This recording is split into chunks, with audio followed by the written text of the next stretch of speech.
Hello my dear friends, कैसे हैं आप लोग। उम्मीद करती हूँ आप सब अच्छे होंगे। The book thief written by Markus Zusak, chapter number 57, part 8, the word shaker, featuring dominoes and darkness, the thought of Rudy naked, punishment, a promise keeper's wife, a collector, the bread eaters, a candle in the trees, a hidden sketchbook, and the anarchist suit collection.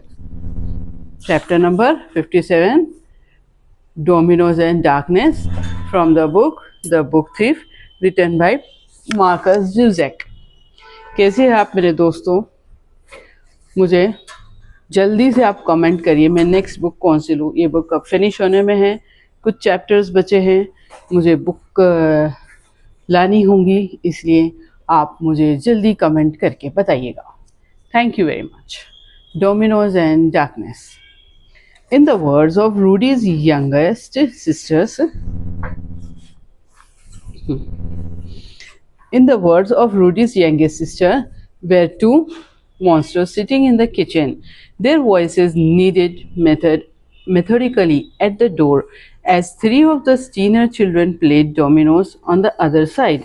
The remaining three listened the radio in the bedroom. Obviously, Rudy hoped this had nothing to do with what had happened at school the previous week. It was something he refused to tell Liesel and did not talk to at home. A grey afternoon, a small school office. Three boys stood in a line. Their records and bodies were thoroughly examined. When the fourth game of dominoes was completed, Rudy began to stand them up in lines, creating patterns that wound their way across the living room floor. As was his habit, he also left a few gaps in case the rogue finger of a sibling interfered, which is actually did. Can I knock them down? Rudy, no. What about me? No. Well, we are all. He made three separate formations that led to the same tower of dominoes in the middle. Together, they would watch everything that was so carefully planned collapse, and they would all smile at the beauty of destruction. The kitchen voices were becoming louder now, each heaping itself upon the other to be heard. Different sentences fought for attention until one person previously silent came between them. No, she said. It was repeated. No, even when the rest of them resumed their arguments, they were silenced again by the same voice. But now it gained momentum. Please, Barbara, Stina begged them, not my boy. Can we light a candle, Rudy? It was something their father had often done with them. He would turn out the light, and they did watch the dominoes fall in the candlelight. It somehow made the event grander, a greater spectacle. His legs were aching anyway. Let me find a match. The light switch was at the door. Quietly, he walked towards it, with the matchbox in one hand, the candle in the other. From the other side, the three men and one woman climbed to the hinges. The next scores in the class said, monsters one of the monsters such depth and dryness. No, no mention. No, not mention his athlete ability. Damn it. Why did he have to win all those races at the carnival? Deutscher. Damn, that Franz Deutscher. But then he understood. This was not Franz Deutscher's fault, but his own. He did wanted to show his past tormentor what he was capable of, but he also wanted to prove himself to everyone.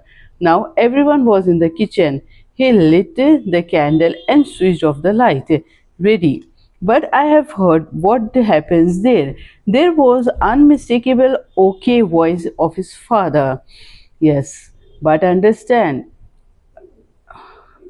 of the father. Come on, Rudy, hurry up. Yes, but understand her Steiner. This is all for a greater purpose. Think of the opportunities your son can have. This is really a privilege. Rudy, the candles dripping. He waved them away, waiting again for Alexistina. He came. Privileges like running barefoot through the snow, like jumping from the 10-meter platforms into a meter of water. Rudy's ear was pressed to the door now. Candle wax melted onto his hand. Rumors, the arid voice, low and matter of fact, had an answer for everything. Our school is one of the finest ever established. It's better than world class. We are creating an elite group of German citizens. Rudy could listen no longer. He scraped the candle from his hand and drew back from the splice of light that came through the crack in the door. When he sat down, the flame went out. Too much movement. Darkness flowed in. The only light available was a white rectangular stencil, the shape of the kitchen door. He struck another match and reignited the candle. The sweet smell of fire and carbon. Rudy and his sisters each strapped a different domino, and they watched them fall until the tower in the middle was brought to his knees. The girls cheered. Kurt, his older brother, arrived in the room. They looked like dead bodies. He said, "What?" Rudy peered up at the dark face but did not answer. He did notice the arguing from the kitchen. "What's going on in there?" It was one of the girls who answered, the youngest, Bettina. She was 5. "There are two monsters," she said. "They have come for Rudy." Again the human child, so much cannier.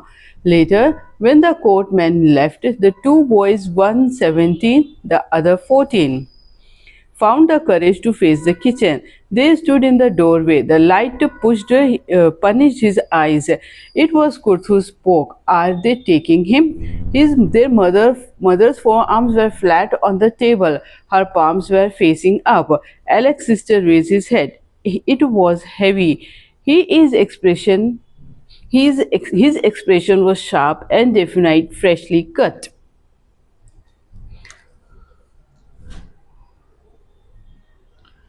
Freshly cut. A wooden hand wiped at the splinters of his French, and he made several attempts to speak, "Papa," but Rudy did not walk towards his father. He sat at the kitchen table and took hold to his mother's facing up hand. Alex and Barbara Stina would not disclose what was said while the dominoes were falling like dead bodies in the lounge room. In the lounge room. If only Rudy had kept listening at the door just for another few minutes. He told himself in the weeks to come, or in actual fact, pleaded with himself that if he had heard the rest of the conversation that night, he did have entered the kitchen much earlier. "I will go," he had have said. "Please take me. I am ready now." If he intervened, it might have changed everything. 3 possibilities. Alex Stina wouldn't have suffered the same punishment as Hans Huberman. Rudy would have gone away to school, and just maybe he would have lived. The cruelty of fate, however, did not allow Rudy Stina to enter the kitchen at the opportune moment. He did return to the sisters and the dominoes. He sat down. Rudy Stina wasn't going anywhere. यहाँ पे होता है हमारा chapter number 57 खत्म. मिलेंगे हम with chapter number 58, the thought of Rudy naked, from the book thief, written by Markus Zusaks. Thank you. Bye, my dear friends. Bye for now. Bye.